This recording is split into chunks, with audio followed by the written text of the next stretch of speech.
لیکن آپ پیسہ دے رہے ہیں مٹھائی کا 700 روپے 1000 روپے کلو، اور وہ آپ کو واپس کیا دے رہا ہے؟ کاغذ کا ڈبہ۔ آپ نے 1000 روپے کی ڈنڈی ماری ہے، جو آپ کو ڈنڈا لگنے والا ہے وہ 5000 کا ہوگا۔ لوط علیہ السلام کی قوم کے بعد حضرت شعیب علیہ السلام کی قوم کا ذکر ہے۔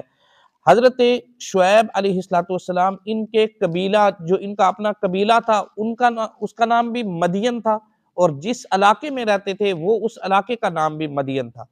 اور یہ حضرت ابراہیم علیہ السلام کی اولاد میں سے ہیں۔ آپ کے ایک حضرت ابراہیم علیہ السلام کے ایک بیٹے تھے مدین، ان کے اولاد میں سے تھے، تو اس لیے ان کو مدین ہی کہا جاتا ہے، یعنی ان کے قبیلے کو ہی مدین کہا جاتا تھا۔ حضرت شعیب علیہ السلام آپ جس قوم کی طرف آئے تو اس قوم میں ناپ تول میں کمی کرنا تھا، یعنی وہ قوم جو تھی وہ ناپ تول میں کمی کیا کرتی تھی، تو حضرت شعیب علیہ السلام نے ان کو اس حوالے سے منع فرمایا، اور فرمایا کہ جب تمہارے پاس روشن دلیل آ گئی، یعنی کہ اللہ تبارک و تعالیٰ کی طرف سے دلیل آ گئی، اللہ تبارک و تعالیٰ کی طرف سے تمہارے لیے پیغام آ گیا، تو اب تمہارا کام نہیں یہ بنتا کہ تم زمین کے اوپر فساد پھیلاؤ۔ گویا کوئی بھی اگر کوئی غلط کام کرتا ہے تو وہ ایسے ہی ہے کہ جیسے زمین میں فساد پھیلانا ہے۔ تو اس قوم کے اندر یہ چیز تھی کہ یہ ناپ تول میں کمی کیا کرتے تھے۔ حضرت شعیب علیہ السلام کی قوم میں ناپ تول میں کمی کرنا اور لوگوں کو چیز کم کر کے دینا، گھٹا کر دینا،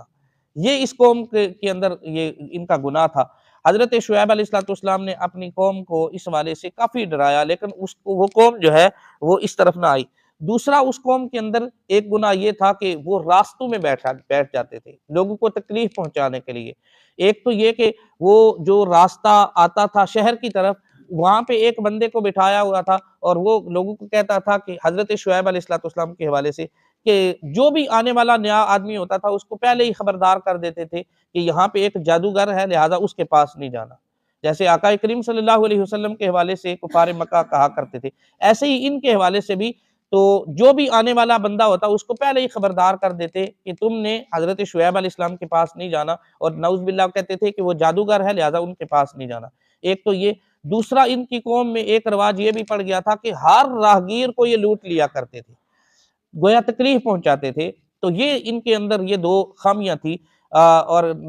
ناپ تول کے اندر کمی کرنے کے حوالے سے آقا کریم صلی اللہ علیہ وسلم کے صحابی حضرت نافع رضی اللہ تعالیٰ عنہ بیان فرماتے ہیں کہ حضرت عبداللہ بن عمر رضی اللہ تعالیٰ عنہ ایک بیچنے والے کے پاس سے گزرتے ہوئے یہ فرما رہے تھے کہ اللہ تبارک و تعالیٰ سے ڈرو اور ناپ تول پورا پورا کرو، کیونکہ کمی کرنے والوں کو میدان محشر میں کھڑا کیا جائے گا، یہاں تک کہ ان کا پسینہ ان کے کانوں کے نصف تک پہنچ جائے گا۔ استغفر اللہ۔ قیامت کے دن جو ناپ تول میں کمی کرنے والے ہوں گے وہ پسینے کے اندر اتنے ڈوبے ہوئے ہوں گے کہ ان کے کانوں تک پسینہ آیا ہوگا، یہ ناپ تول میں کمی کرنے والوں۔ یہ یاد رکھنا کہ قیامت کے دن ہر بندے کو اس کے اپنے اعمال کے حساب سے عذاب ملے گا۔ مثلا حضور نے فرمایا بعض لوگوں کو پسینہ ان کی ناف تک ہوگا، کسی کا پسینہ سینے تک ہوگا، کسی کا پسینہ گردن تک ہوگا، کوئی پسینے کے اندر ڈبکیاں لگا رہا ہوگا۔ یہ جتنا جس قدر جس کا گناہ ہوگا نا اس کے مطابق اس کو عذاب دیا جائے گا۔ تو یہ حضرت عبداللہ بن عمر فرماتے ہیں کہ قیامت کے دن جو ناپ تول میں کمی کرنے والے ہیں ان کے کانوں تک پسینہ آیا ہوگا۔ پھر حضرت مالک بن دینار رحمۃ اللہ تعالیٰ علیہ آپ فرماتے ہیں کہ میں ایک مرتبہ اپنے پڑوسی کے پاس گیا تو اس پر موت کے آثار نمایاں تھے، اور وہ کہہ رہا تھا کہ آگ کے دو پہاڑ، موت کا وقت قریب تھا اور وہ بار بار یہ الفاظ کہہ رہا تھا کہ آگ کے دو پہاڑ۔ آپ فرماتے ہیں کہ میں نے اس سے پوچھا کہ کیا کہہ رہے ہو، تو اس نے کہا کہ اے ابو یحییٰ، میرے پاس دو پیمانے تھے، ایک دینے والا تھا اور ایک لینے والا، یعنی کاروبار کرتا تھا تو لینے والا ہاتھ اور دینے والا ہاتھ اور، آپ آسان لفظوں میں، تو ایک پیمانہ جو تھا وہ دینے والا تھا اور ایک لینے والا تھا، یعنی جو دینے والا تھا وہ بھی ناپ تول کے اندر کمی کی جاتی تھی، وہ پیمانہ کم تھا، اور لینے والا پیمانہ زیادہ تھا، پورا مکمل تھا۔ تو اب حضرت مالک بن دینار آپ فرماتے ہیں کہ میں اٹھا اور ایک پیمانے کو دوسرے پر توڑنے کی خاطر میں مارنے لگا، یعنی دونوں کو آپس میں ٹکرایا تاکہ ٹوٹ جائیں، یہ دو پہاڑ جو اس کے اوپر آگ کی طرح برس رہے ہیں تو وہ جو ہے وہ ٹوٹ جائے۔ لیکن آپ فرماتے ہیں کہ وہ جب میں اس کو مارتا تو اس نے کہا کہ اے ابو یحییٰ، جب بھی آپ ایک کو دوسرے پر مارتے ہیں تو معاملہ اور زیادہ شدت اختیار کر جاتا ہے، یعنی کہ وہ دو پہاڑ جو آگ کی صورت میں ہیں تو وہ جب آپ اس کو آپس میں ٹکراتے ہیں تو مجھے اور زیادہ تکلیف ہوتی ہے۔ تو یہ ہے ناپ تول کے اندر کمی کرنے کے حوالے سے۔ ہم نے ان سے کیا عبرت حاصل کرنی ہے؟ حضرت شعیب علیہ السلام کی قوم کے باقی احوال وہ آگے 9ویں پارے میں آئیں گے۔ یہاں پہ ایک دو چیزوں کا ذکر ہوا، ایک تو ناپ تول کے اندر کمی کرنا، اور دوسرا راستوں میں جو بیٹھ کر لوگوں کو تکلیف پہنچانا۔ ہم نے ان سے کیا عبرت حاصل کرنی ہے؟ دیکھیں ہمارا بھی کسی نہ کسی طریقے سے لین دین کے ساتھ ہمارا بھی تعلق ہے، کاروباری حضرات ہیں۔ اب ہمیں چاہیے کہ ہم اگر آپ اس وقت غور کریں تو اس وقت جو ہمارا جو سیزن ہے، کنوں کا سیزن ہے، تو آپ دیکھتے ہیں کہ جب تک کنوں درجن کے حساب سے دیے جاتے تھے نا، تو اس وقت تک ان کے ساتھ ٹینیاں نہیں ہوتی تھی، بڑے صاف ستھرے کر کے لگائے ہوتے تھے۔ لیکن جب سے یہ تول کا رواج پڑا ہے نا، کنوں کو تول کے دینا، تو اب آپ دیکھیں کہ 7 ٹینیاں بھی ہوتی ہے۔ مجھے یہ بتائیں کہ ایک کنوں کے ساتھ جو ٹینی لگی ہوتی ہے اس کا کتنا ایک وزن ہوگا؟ یعنی ہم ترازو کے اوپر جب رکھتے ہیں تو چلے کوئی اگر 1 کلو کنوں لیتا ہے تو اس کے ساتھ جو ٹینیاں لگی ہوئی ہیں تو وہ کتنی ایک ہوں گی؟ کتنا ایک ہم پیسہ کما لیتے ہیں ٹینیوں سے، لیکن کیا کہ بس صرف اپنے دل کو تسلی دینے کے لیے ہم یہ کام کر رہے ہیں، وگرنہ ایک بندہ جب پیسے دیتا ہے تو وہ ٹینیوں کے پیسے تو نہیں دیتا، وہ تو کنوں کے پیسے دیتا ہے۔ تو جب ایک آدمی کنوں کے پیسے دے رہا ہے تو اس کے مقابلے میں آپ اس کو ٹینیاں دے رہے ہیں، تو کیا یہ ناپ تول میں کمی نہیں ہے؟ آپ مٹھائی والی دکان پہ چلے جائیں، مٹھائی والی دکان پہ جب وزن کیا جاتا ہے مٹھائی کا تو ساتھ ڈبے کا بھی وزن کیا جاتا ہے۔ اب وہ ڈبہ ہے کاغذ کا یا گتے کا یا جو بھی، چلے فرض کرے وہ 100 گرام ہی صحیح، لیکن آپ پیسہ دے رہے ہیں مٹھائی کا 700 روپے 1000 روپے کلو، اور وہ آپ کو واپس کیا دے رہا ہے؟ کاغذ کا ڈبہ۔ 100 گرام جو کاغذ کا ڈبہ جو انہوں نے وزن کیا اس کا، اور وہ بھی آپ کو 1000 روپے کلو دیا۔ یہ عام بیکری کی میں بات کر رہا ہوں، اور جو بڑی بڑی بیکریاں ہیں وہاں پہ ریٹ اس سے بھی زیادہ ہائی ہے۔ اور بعض اوقات دیکھا ہے کہ وہ جو بڑی بیکریاں ہیں تو وہاں پہ کاغذ کا ڈبہ نہیں ہوتا، بلکہ وہ ٹین کا بنا ہوا ہوتا ہے، یا اس سے بھی زیادہ وزنی ڈبے جو ہوتے ہیں تو وہ رکھ کر وزن کر رہے ہوتے، تو کیا یہ ناپ تول میں کمی نہیں ہے؟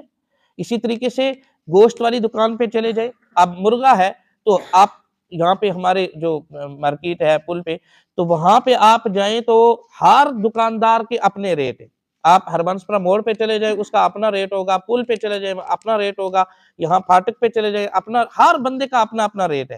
اور وہ تولنے کا انداز بھی اس کا اپنا ہے۔ اچھا جس کا ریٹ کم ہوگا نا وہ ضرور ڈنڈی مارتا ہے، لکھا ہوا کیا ہے؟ بالکل صاف ستھرا جو وزن ہے نا، وہ اس کا وزن کا ریٹ جو لکھا ہوگا تو وہ آپ اندازہ کریں، وہ تولنے کے بعد پھر اس کو صاف کرتے۔ کسی بھی دکان پہ چلے جائیں، یعنی ہم نمازی بھی ہے، ہم حاجی بھی ہے، ہر سال عمرہ بھی کیا جاتا ہے، ہر سال لوگوں کو راشن بھی لاکھوں روپے تقسیم کرتے، لیکن ناپ تول کے اندر کمی ضرور ہو رہی ہوتی ہے، ڈنڈی ضرور ماری جا رہی ہوتی ہے۔ اس لیے اگر اس قوم حضرت شعیب علیہ السلام کی قوم کے اوپر عذاب آ سکتا ہے تو ہمارے اوپر بھی عذاب آ سکتا ہے، لیکن ہم بچے ہوئے ہیں تو حضور کے نالے پاک کے صدقہ سے۔ تو لہٰذا ہمیں چاہیے کہ ہم جس شعبے کے ساتھ میرا تعلق ہے نا، میں یہ سمجھوں کہ میں اس کے اندر دیانتداری کرتا ہوں یا نہیں، میں نے اپنے شعبے میں دیکھنا ہے کہ میں دیانتدار ہوں یا نہیں ہے۔ تو اگر ہم سب یہ سوچنا شروع ہو جائے کہ میں جو کام کر رہا ہوں اس کے اندر بددیانتی تو نہیں ہے، ڈنڈی تو نہیں مار رہا، کسی کو زیادتی تو نہیں کسی کے ساتھ کر رہا، تو پھر ہم اللہ کی بارگاہ میں بھی جا کر جواب دہ ہوں گے۔ یہ سارا کچھ ہونے کے باوجود بھی جب ہمارے اوپر کوئی ذرا سی تکلیف آ جاتی ہے نا، تو پھر ہم کہتے ہیں جی جناب میں نے تو کسی کے ساتھ زیادتی نہیں کی، میرے ساتھ کیوں ایسا ہوا؟ پھر ہمارے اوپر جو حکمران مسلط ہیں پھر ہم ان کو گالیاں دیتے ہیں، بجائے حکمرانوں کو گالیاں دینے کے، دوسروں کو برا بلا کہنے کے، ہم اپنے اندر جھانک کر دیکھیں نا کہ ہم کتنے ایک پانی میں ہیں۔ ہمارا آفس کا ٹائم ہوتا ہے 8 بجے، ہم جا رہے ہوتے ہیں 9 بجے، چھٹی کا ٹائم ہوتا ہے 5 بجے، ہم وہاں سے 1 گھنٹہ پہلے نکل کے آ جاتے ہیں۔ تو اسی طریقے سے ہر آدمی یہ سوچے کہ میری جو ڈیوٹی ہے، جو سرکار نے یا جس کا میں ملازم ہوں، کیا میں اپنی ڈیوٹی کو پورا کر رہا ہوں یا نہیں؟ اور سب سے بڑی ہماری جو اللہ کی بارگاہ میں جا کر ہم نے جواب دہ ہونا ہے، جب ہم اس کو مد نظر رکھ کر زندگی گزاریں گے تو انشاءاللہ ہماری زندگی میں کبھی بھی پریشانی نہیں آئے گی۔ آپ 1000 روپے کی ڈنڈی مار کے جائیں گے نا، جب شام کو گھر جائیں گے تو کوئی بچہ بیمار ہوگا، کوئی گھر کا کوئی فرد بیمار ہوگا، آپ نے 1000 روپے کی ڈنڈی ماری ہے، جو آپ کو ڈنڈا لگنے والا ہے وہ 5000 کا ہوگا۔ تو لہٰذا ہم یہ سمجھے کہ میں کسی کے ساتھ زیادتی نہ کروں تو انشاءاللہ ہمارے ساتھ بھی زیادتی نہیں ہوگی۔ اللہ تبارک و تعالی ہمیں معاف فرمائے، اور حضور علیہ السلام کے نالین پاک کے تصدق سے اللہ تبارک و تعالی ہماری خطاؤں کو معاف فرمائے، اور ہمیں ناپ تول کے اندر اور دیگر معاملات میں ہمیں دیانت داری کا مظاہرہ کرنے کی توفیق عطا فرمائے۔